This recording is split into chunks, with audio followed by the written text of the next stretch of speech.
ஒரு ஒரு வம்பு வழக்கு வருது, ஒரு அதிமுக பாதிக்கப்பட்டா போய் கம்ப்ளைண்ட் கொடுத்தா எஃப்ஐஆர் போட மாட்டேன் சார். ஏங்க திமுக ஒன்றிய சொல்லிட்டாரு, அந்த வழக்கு அப்படியே நிலுவையில் இருக்கு. அப்படி இல்லைன்னா அப்படியே டெவலப் ஆகி மர்டரில் போய் முடியுது. இந்த சட்டம் ஒழுங்கே இந்த ஆட்சியில் சரியில்லைம்மா. சட்டம் ஒழுங்கு எப்படி இருக்கு? மது போதைக்கு மட்டும் அடிமை இல்லை, சின்ன பையன் கூட கஞ்சா அடிச்சுட்டு வரான். கஞ்சா அடிச்சுட்டு சின்ன பையன்கிட்ட நம்ம பேசுறதுக்கே பயமா இருக்கு. சின்ன பிள்ளைங்கெல்லாம் சீரழிந்து போயிட்டான்.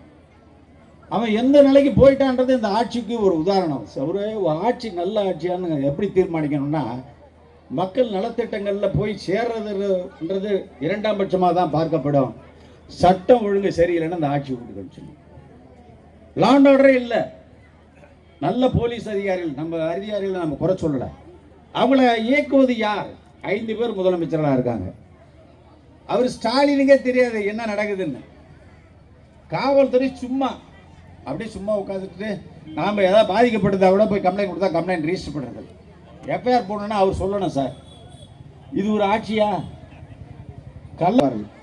ஆனால் இப்பொழுது ஒரு வன்முறையாளர்களுடைய ஆட்சி தான் நடந்து கொண்டிருக்கிறது. அந்த ஆட்சியிலே எதை சொன்னாலும் அவர்கள் கேட்பதில்லை.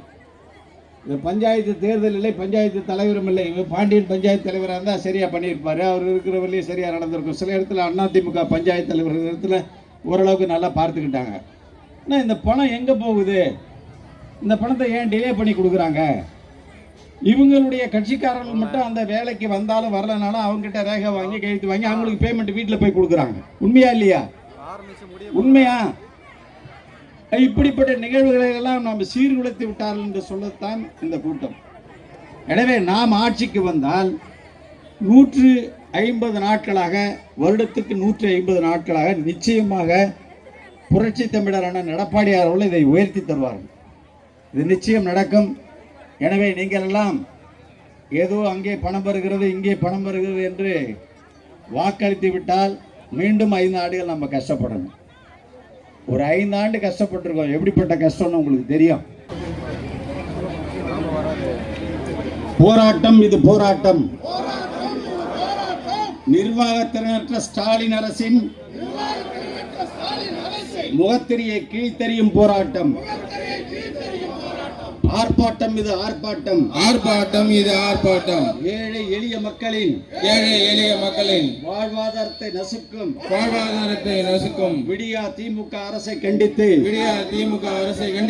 ஆர்ப்பாட்டம், இது ஆர்ப்பாட்டம். ஆர்ப்பாட்டம், இது ஆர்ப்பாட்டம். விடியா திமுக அரசே, விடியா திமுக அரசே. தேசிய ஊரக வேலை உறுதி திட்டம் 150 நாட்களாக உயர்த்தப்படும் என்று கொடுத்த வாக்குறுதிகள் என்னாச்சு? பேரூராட்சிகளுக்கும் இத்திட்டம் பேரூராட்சிகளுக்கும் விரிவுபடுத்தப்படும் என்று கொடுத்த